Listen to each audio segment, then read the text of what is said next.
Boker Tov, good morning. Lovely start to a new week. So excited to be here with you.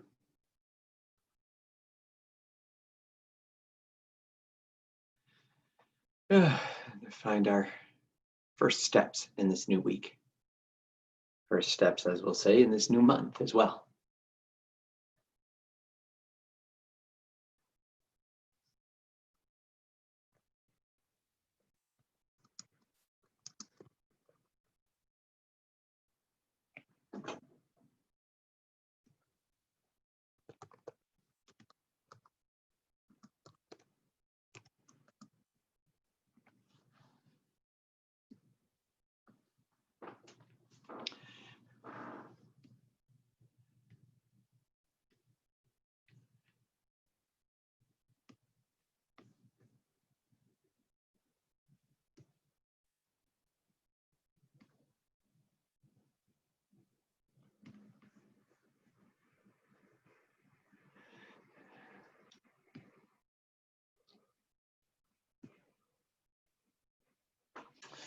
It's good to see us greeting one another on this lovely morning, as we're joined by our friends on Facebook as well.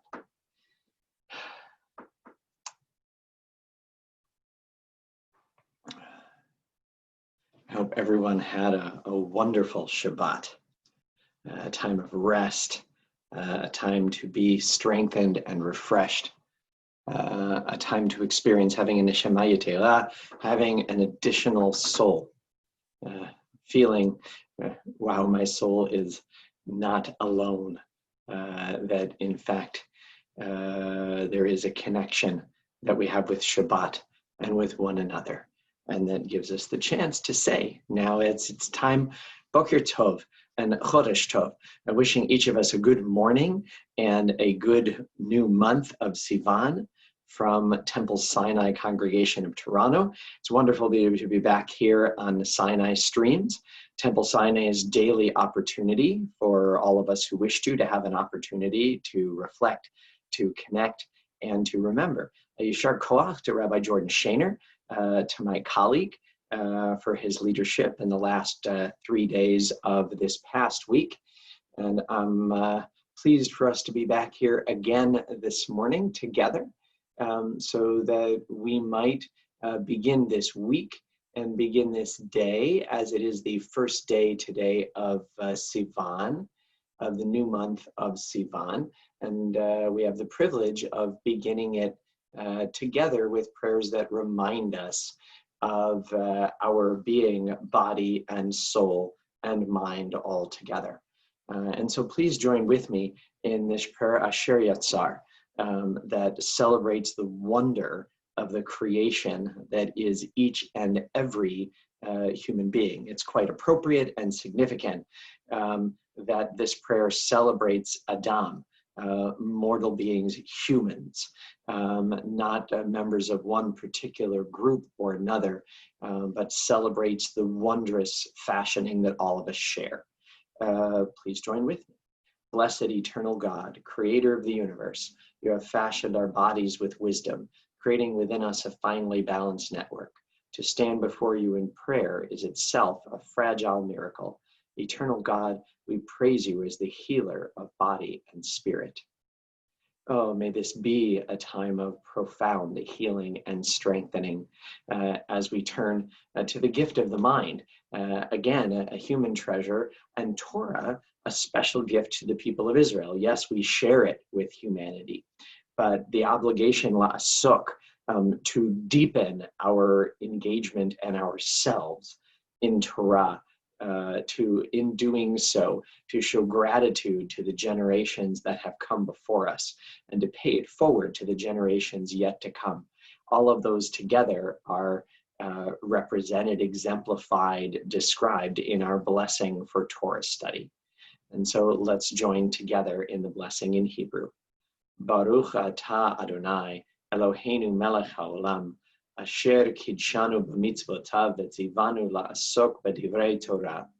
V'ha'arevna Adonai Eloheinu, et divrei Toratcha b'finu, v'fi amcha bet Yisrael, ונהיה אנחנו וצאצאינו וצאצאי עמך בית ישראל, כולנו יודעי שמך ולומדי תורתך לשמה, ברוך אתה אדוני, המלמד Torah לעמו Yisrael.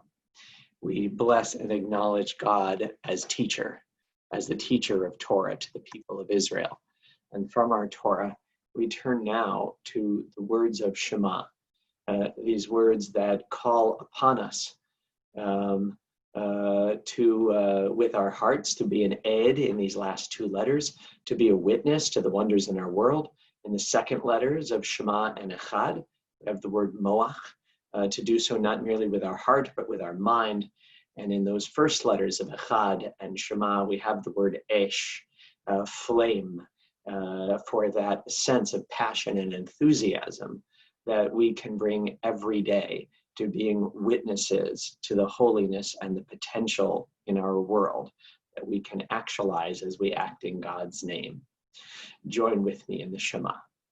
Shema Yisrael Adonai Eloheinu Adonai Echad, Baruch Shem Kevod Malchuto Leolam Va'ed, Ve'ahavta et Adonai Elohecha Bechol Levavecha Ubechol Nafshecha Ubechol Meodecha, Vehayu Hadvarim Ha'ele Asher Anochi Mitzavcha Hayom Al Levavecha, Vishinantam Levanecha V'dibarta Bam, V'shivtecha B'vetecha Ubelechtecha Baderech, Ubeshochbecha Ukumecha, Ukshavtam Leot Al Yadecha, Vehayu Letotafot Ben Enecha, Uchtavtam Al Mezuzot Betecha, Ubisharecha.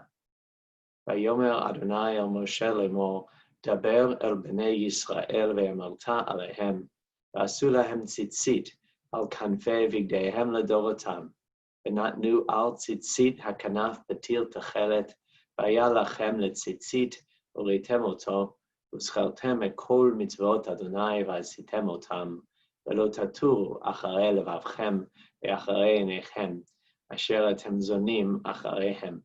Lema'an tizkeru v'asitem et kol mitzvotai, v'item kedoshim leloechem. Ani Adonai Elohechem, asher hotzeti etchem me'eretz Mitzrayim, v'yot lachem lelohim. Ani Adonai Elohechem. Adonai Elohechem Emet. To have the privilege of reciting Shema together is an amazing thing because it reminds us of the power and passage of time, that for thousands of years, our people have greeted the evening and greeted the morning with these ancient words. So much of our tradition gives us the privilege to acknowledge time. And we do so today in a particularly special way. Today is the first day of the month of Sivan, the third month of the Jewish year. Our calendar in the counting of the months begins with the month of Nisan, in which Passover, Pesach, falls, continues through Iyar, that transition month, making our way away from servitude to the physical, and toward Har Sinai, and toward Mount Sinai, where we can experience purpose and responsibility and meaning and inspiration. And in fact, as we reach this day of Rosh Chodesh, this first day of the new month of Sivan, we do so 6 days away from Matan Torah, from the giving of Torah on the holiday of Shavuot, that we mark, of course, this Thursday evening. Rosh Chodesh itself, though, is a powerful observance because it's a reminder of so much. The Jewish calendar, as we know, is a bit mystifying. I occasionally will say that it's there just to give calendar printers and rabbis a job to do because of it being a lunisolar calendar. That while the calendar itself is tied to the year because our people in our origin were agriculturally based, and needed to connect our observances physically to land and specifically to the meteorology, to the reality of the land of Israel. Not only that, but each of the months is a lunar month. Why the complications? I think part of it is in the symbolism that we find in Rosh Chodesh at all, in this new observance each month of this semi-holiday of the first day of the month. Last night, the evening of the beginning of a new day is actually, among other names in our tradition, called Yom Kippur Katan, little Yom Kippur, the little day of atonement, because it's intended to be a time of forgiveness. It's intended to be a time of awareness and a time where we challenge ourselves to bring our full potential to our growth and to our world and to possibility. And Rosh Chodesh is symbolic that way, that it is a time of introspection, which for me is and makes it even more meaningful that our time is tied to the month. The sun, whether hindered by clouds or not, appears the same each and every day, even though everything in our world evolves and changes in a physical sense. And yet the moon cycles, right? The moon, in its created nature, is only seen to be whole and perfect once a month. Perfect might even be an overstatement. But we, like the moon, cycle. We have different moments and different feelings at different times. And if we are truly whole, if we are truly completely who we want and need and are born to be once a month, one day a month, wow, what an accomplishment. Perfection is not something to be assumed or achieved, but it is something to be striven for. And so Rosh Chodesh marks both our desire to always grow and improve, and at the same time, it also acknowledges our very human nature, that our goal is to learn and to grow, not to somehow achieve a perfection that is in fact beyond our reality. There are many different ways to observe Rosh Chodesh, but this morning I want to focus on the Torah is read on Rosh Chodesh each and every month. And the traditional reading for Rosh Chodesh comes from chapter 28 of the book of Numbers, which describes the korbanot, the sacrifices that are offered during Rosh Chodesh, during the observance of the first day of the month in the ancient temple in Jerusalem. And while we sometimes read this traditional Torah reading at our temple Sinai Minyan, it's not our primary reading. Our primary reading for Rosh Chodesh is this text you see before you, is in fact one chapter earlier, the Benot Tzlofchad, the daughters of Tzlofchad. Rosh Chodesh is also known in our tradition as a holiday that celebrates the strength and the growth and the wisdom brought to our tradition by women in our community. And this chapter 27, together with the conclusion of the story that we'll share briefly this morning as well, is one of the rare cases where we learn women's names, where women are fully present and named. And these daughters of Tzlofchad at the end of verse 1, Machla, Noah, Chogla, Milka, and Tirza, not only are named, but in fact, in verse 2, they stand before Moses and say directly to Moses, our father died, he left no sons. As we get ready to enter into the land, which is given out by Beit Av, literally by the father's houses, we deserve a holding. We should a holding in the land. Women, that our father did not have a son, his legacy should not be lost. Count us. We count. And Moses brought their case before the Eternal. And in verse 7, the Eternal God says to Moses, the plea of Tzlofchad's daughters is just. You must give them a hereditary holding among the land. This moment in such an ancient patriarchal story society, where 5 sisters come forward and they say, here is our claim. We deserve to be heard. It's our voices that we wish to be recognized. It's a very powerful message, but we can misunderstand the greatness and the importance of this message if we look at this merely as a victory, right? They brought a case and they won. Certainly they were just. It's not a victory.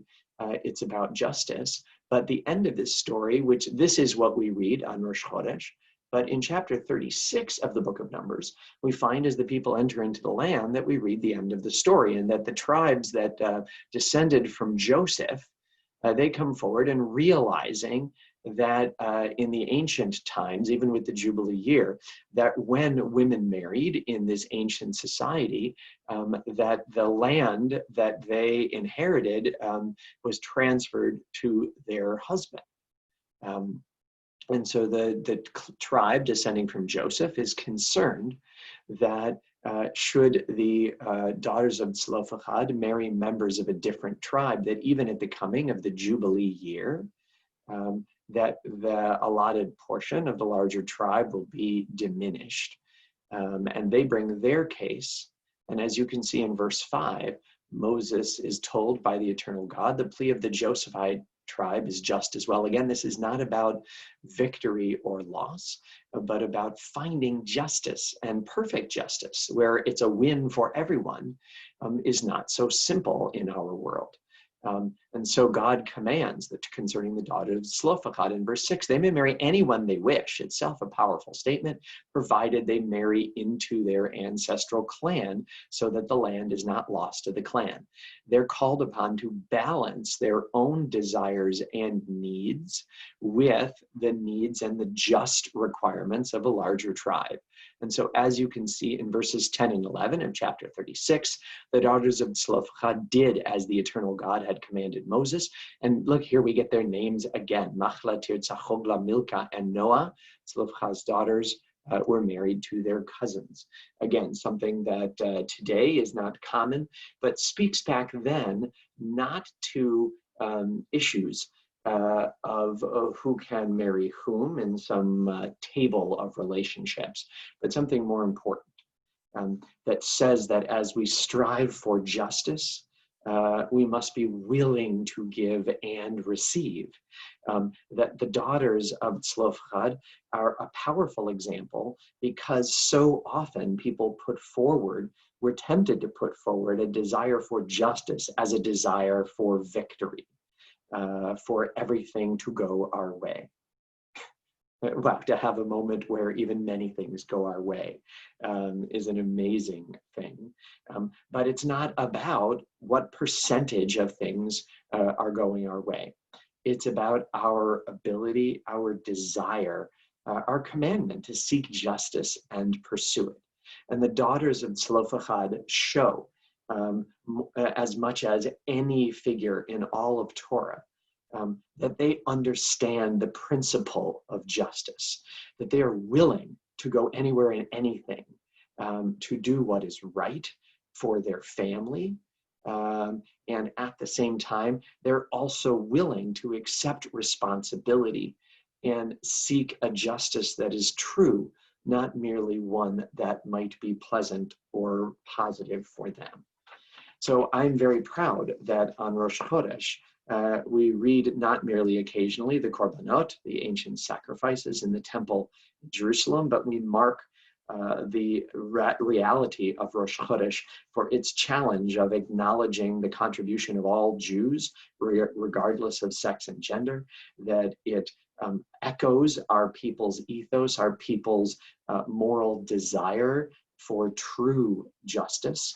And it challenges each of us in a personal way to be willing to step forward, and when justice requires it, to step back, to see that there can be as much justice in our world as we can possibly experience.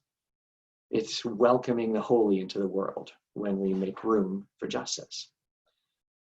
At a moment like this, we pause, having considered this Rosh Chodesh Sivan, the readings that inspire us to be aware of the reality of our days, and we show our gratitude, our desire, our hopes for those in need of strength and healing, those themselves who are facing physical difficulty, those who are facing pressure and isolation and challenge, those who stand on guard for us as frontline workers, and especially those even directly affected by COVID, as we turn to these words of refuah. Mishberach Avotenu Abraham, Yitzchak veYaakov ve'imotenu Sarah Rivka Leah veRachel hu yiraped kol makotenu yiratzon milfanecha Adonai Eloheinu lachal imam u'lerapotam v'shlach lanu mehera refuah shlema v'ateret shalom v'nomar Amen. May the one who blessed our ancestors bless and heal all who suffer. May it be the divine will to provide healing and strength. Reveal to us the holiness of life, the wholeness of shalom, and together we say, Amen.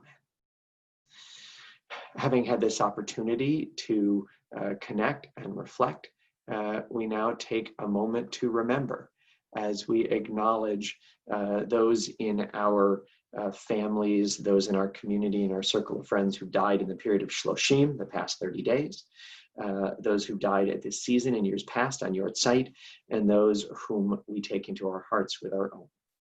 On Shloshim, we remember Marcia Mason, Pauline Milrad, Oved Benari, Andrew Kosman, Paula Rich, Susie Mate Veda, Esther Siskind, Cheryl Okarofsky, Irving Coven, Julius Bell. And we also remember all victims of terror, including Amit Ben Yigal. And on your site, this first day of the month of Sivan, we remember Leah Be'er, Pearl Cole, Harry Farbstein, Barry Fluxgold, Stephen Foldy, Nettie Gottlieb, Meyer Kalin, Emil Kempler, Susan Cortez, Samuel King, Morris Corman, Abraham Morris, Sam Posner, Ruth Rosenstein, Louis Saltman, Pearl Schwartz, David Shepard, Sarah Silverberg, Max Weiner, Alan Wilder. Zichronam livracha. May their memories be a blessing to us. Our griefs and our sympathies are mingled as we turn together to words sanctified by memory, words glorified by hope in the Kaddish Yatom. Yit gadal v'yit kadash shemei rabba, ve'alma divarach yerutei v'yamlich malchutei, v'chayechon v'yomechon, v'chaye dechol bet Yisrael, v'agalau v'zman kariv v'imru amen. Yehe shmei rabba mevarach le'alam u'lalmei almaya, yitbarach v'yishtabach v'yitpa'ar v'yitromam v'yitnaseh, v'yithadar v'yit'aleh v'yithalal shemei kudusha b'richu. Le'ela min kol birchata v'shirata, tushbechata v'nechemata, da'amiran be'alma v'imru amen. Yehe shlama rabba min shemaya, v'chaim alenu ve'al kol Yisrael v'imru amen. Oseh shalom b'imromav, hu ya'aseh shalom, alenu ve'al kol Yisrael v'imru amen. May the source of peace send peace to all who mourn and bring comfort and strength to all who remember. And together we say, Amen. Make it be a great day and a beautiful month of Sivan. Looking forward to seeing you again tomorrow morning, and of course to celebrating the giving of Torah later this week together. Have an amazing day. Make it one filled with growth and justice and love. Boker Tov.